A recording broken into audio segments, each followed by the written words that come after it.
বাবা, আরে একটু আস্তে কথা বলো না, এখানে আওয়াজ আসছে। তুমি জানো না বাড়িতে বসে একটা মেধাবী ছাত্র অধ্যয়ন করছে? কোনো একটা জ্ঞান নেই না। 1 ঘন্টা ধরে পড়ছি, আমি এখানে পড়তে বসেছি। আর মা, তুমি একটু আস্তে, রান্নার আওয়াজগুলো একটু আস্তে, নিজেদের মধ্যে আস্তে কথা বলো, এখানে সাউন্ড আসছে। মানে কোনো জ্ঞান নেই না যে বাড়িতে বসে একটা অধ্যয়নরত মনোযোগী মেধাবী ছাত্র বসে পড়াশোনা করছে।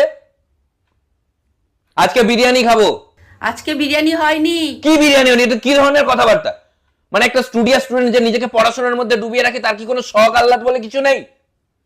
এই করে করে মেধাগুলো নষ্ট হয়ে যাচ্ছে। মেধাবী ছাত্র হারাবে একটা দেশ, তোমাদের কি হবে? বাবা, হ্যাঁ বল। 90% মার্কস পেলে একটা মোবাইল কিনে দেবে বলেছিলে না? তুই আগে পেয়ে দেখা। অর্ডার করে দাও। 90% মার্কস পাওয়া শুধু সময়ের অপেক্ষা। এই বাবু, স্নান করে নে, খাওয়া দাওয়া করতে হবে। তোমাদের সেই এখনো সাধারণ মানুষের মতো কথাবার্তা।